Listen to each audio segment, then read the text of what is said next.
Welcome back, fight fans. Today we're diving into UFC Fight Night, Sandhagen versus Figueiredo, going down this Saturday, May 3rd in Des Moines, Iowa at the Wells Fargo Arena. We've got 6 fights on the main card, and we're going to look at the news surrounding the main card fighters coming into this fight week, starting at the top with the main event headliners, Cory Sandhagen and Deiveson Figueiredo. Cory Sandhagen opened at a -450 favorite. At 32 years old, Sandhagen is in his prime against a 37-year-old tested Deiveson Figueiredo. He's at an age where bantamweights historically struggle with speed, cardio, and durability. Sandhagen's movement, pace, and 5-round experience are tailor-made to exploit that. But Sandhagen has been a fairly inactive fighter recently, only having 4 fights since 2022, though he always comes out and fights tough competition. In 2022, he fought Song Yadong in a competitive 4-round, strike-heavy matchup, and it was a great fight while it lasted. But unfortunately, the fight resulted in a doctor stoppage TKO win for Sandhagen, which he was disappointed about because of how close that fight was. To show just how close it was, at the time of stoppage, Sandhagen and Yadong were tied 38-38 on 2 scorecards, leading into that 5th crucial round. In March 2023, Cory Sandhagen delivered a masterclass against Marlon Vera, outstriking him 106-44 and securing over 5 minutes of control time, leading to a split decision victory that many felt should have been unanimous for Sandhagen. Later that year, in August, Sandhagen faced Rob Font and showcased his grappling skills by scoring takedowns in each round and maintaining over 19 minutes of control in a dominant unanimous decision win. But in that fight with Font, Sandhagen sustained a torn triceps injury early in the fight but still managed to control the bout entirely, showing his resilience, durability, and adaptability.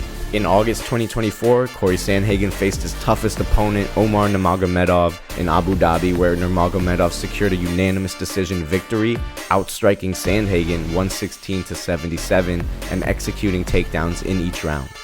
Post-fight, Sandhagen said frustration kind of lost him on that one, and that he deviated from his usual game plan, which is kind of what happens when you face better competition. Since moving up to bantamweight in late 2023, Deiveson Figueiredo has compiled a 3-1 record in the division. In December 2023, Figgy made a successful bantamweight debut by defeating Rob Font via unanimous decision, all 3 judges scoring the bout 30-27. In April 2024, he secured a 2nd-round submission victory over former bantamweight champion Cory Garbrandt in the 2nd round. Figgy continued his winning streak in August 2024 by defeating Marlon Vera via unanimous decision. That fight was big for Figgy as he got to show his stand-up against Vera, who many thought would force Figgy to use his ground game instead. And then, in November 2024, his momentum was stopped by a unanimous decision loss to former champion Petr Yan, marking his first defeat at bantamweight, but no shame there as he's been stepping up in competition each fight and lost to a hungry former champ. The bottom line is, unless Figueiredo can land something big early, history and the pace of the division heavily favor Sandhagen pulling away as the fight goes longer. Next, in a battle of high-level grapplers, former One Championship double champ Reinier de Ridder steps into UFC to face rising star Bo Nickal. Both fighters bring elite submission games, but Nickal's explosive wrestling in youth could pose a major challenge for de Ridder. Reinier de Ridder, or RDR, has made a significant impact in the UFC's middleweight division with 2 impressive submission victories, but more impressive than his fight finishes is his dedication and quick turnaround, having both of these fights within 3 months of each other. His UFC debut took place in November 2024. De Ridder faced a seasoned grappler, Gerald Meerschaert, and secured a 3rd-round submission via arm triangle choke. This performance showcased his elite grappling skills, and he was quickly able to prove that he truly is worthy of being in the UFC. In January 2025, just 3 months later, de Ridder took on Kevin Holland and achieved a 1st-round victory with a rear naked choke. This win highlighted his ability to dominate opponents early and solidified his reputation as a formidable contender in the division. With a 2-0 record in the UFC, de Ridder quickly established himself as a top-tier middleweight, and he returned to the octagon again only after 4 months to take on wrestling hype beast Bo Nickal. Bo Nickal comes in with a lot of hype as a 3-time NCAA wrestling champ, but there's still real questions about whether his wrestling will hold up against top-level, well-rounded fighters. Nickal had 2 fights in 2024. In April, he faced Cody Brundage and secured a submission victory via rear naked choke in the 2nd round. This win showcased Nickal's grappling prowess and marked the first time extending beyond the 1st round in his UFC career. Then, in November, Nickal went to the distance for the first time against Paul Craig, winning a clear 30-27 decision. He stayed stayed undefeated, but the fight caught some heat from the fans with overrated chants breaking out in the arena, and even Dana White said Nickal still had a lot to work on. This is a classic grappler versus grappler matchup, but sometimes when that happens, it's actually the stand-up that ends up deciding the fight. So this one's going to be really interesting to watch, and we'll see how it plays out. Veteran welterweights are up next as Santiago Ponzinibbio takes on Daniel Rodriguez in an even odds matchup, with both men fighting to stay relevant in the division. At 38 years old, both are coming off of bounce-back wins after rough losing streaks, making this a critical moment in their careers. This fight should be a close one as the odds are dead even on the sports books. Santiago Ponzinibbio has been a long-time staple of the welterweight division, with big wins over names like Neil Magny, Mike Perry, and Gunnar Nelson during his prime. Since 2023, it's been a rocky stretch.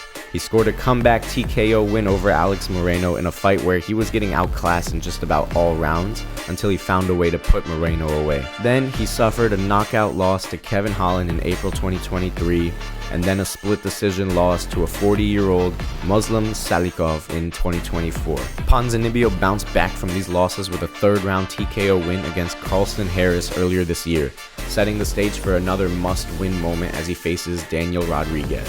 Standing across the octagon from him is Daniel D-Rod Rodriguez, a gritty southpaw boxer known for his sharp hands and pressure style, skills that can make this a dangerous stand-up battle for Ponzinibbio.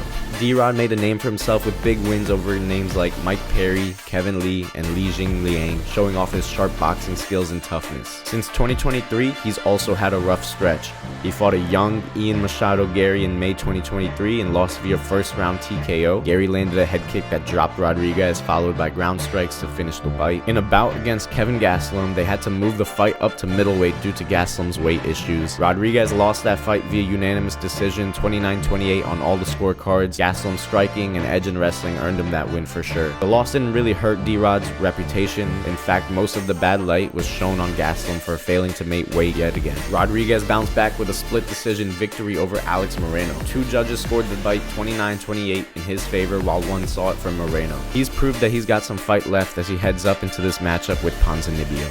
Now let's talk about Montel Jackson and Daniel Marcos, who square off in a battle of bantamweights looking to break into the rankings. Both guys bring serious knockout power for the division, so we could be in for an exciting finish to this fight. Montel Jackson is coming in as a -200 favorite, riding an unbeaten streak since 2021. He's a fairly inactive fighter though, seeming to fight only once per year. His fight in 2023 against Reinier resulted in a win by KO in the first round, but Yaya was 38 years old at the time and not a very live opponent for a younger Jackson. Fans highly anticipated his fight against Damon Blackshear in 2024 because it would be a true test to Montel Jackson's skill against a certified competitor. We didn't get to see much of Jackson's game because he absolutely killed Blackshear in the first 20 seconds of the fight with a straight jab just as Blackshear jumped into range. And standing across from him, we have Daniel Marcos, a much more active fighter who has had 3 bouts in just the past year. He had a no contest bout last February against Aerolink, in which fans think Aerolink was scheming his way out of, claiming the pain from a low blow was unrecoverable. Marcos was winning that fight on the stand-up until the low blow, and that's kind of why fans think Aerolink was taking the easy way out and not finishing that fight. That one was followed with a unanimous decision win against John Castaneda, and another decision win but a split decision against a much tougher opponent, Adrian Yanez. He mixed in heavy leg kicks, overhand rights, and even scored the first takedown ever against Yanez in the UFC. It was a fast-paced scrap, but Marcos' pressure and control helped him edge out the win on the scorecards. Another set of bantamweights throw down this Saturday as we get to watch Cameron Smotherman fight Sirhay Sadeh. Both of these fighters are young, ages 27 and 28 respectively, with short UFC careers to create a true fighters matchup. Smotherman is coming in as a slight +130 underdog with only one UFC fight under his belt to analyze, where he beat journeyman Jake Hadley in a unanimous decision 30-26 on one scorecard as a +450 dog in that fight. Smotherman did put enough work to win the fight, but also consider Hadley has been in the UFC since 2021 and he's never fought a name better than Cody Durden, so it's not much of a surprise that he could lose to a +450 dog. Facing off against him is Serhiy Sidey. The young Canadian-Ukrainian is coming in as the slight favorite. He stands with such a long stature. At 135 pounds, he stands 5 foot 11 inches with 72 inches in reach, which is the same as some welterweights. Serhiy debuted impressively on Dana White Contender Series in September 2023. He got a first-round TKO over Ramon Tavares. However, they were both signed to the UFC and set for a rematch in January 2024. Sidey faced a split decision loss to Tavares. He got back in the win column in November 2024 with a split decision win over Garrett Armfield, though the victory was met with controversy and Sidey himself admitted he thought he had lost that fight. It's time to test himself again against another young incoming fighter in Cameron Smotherman.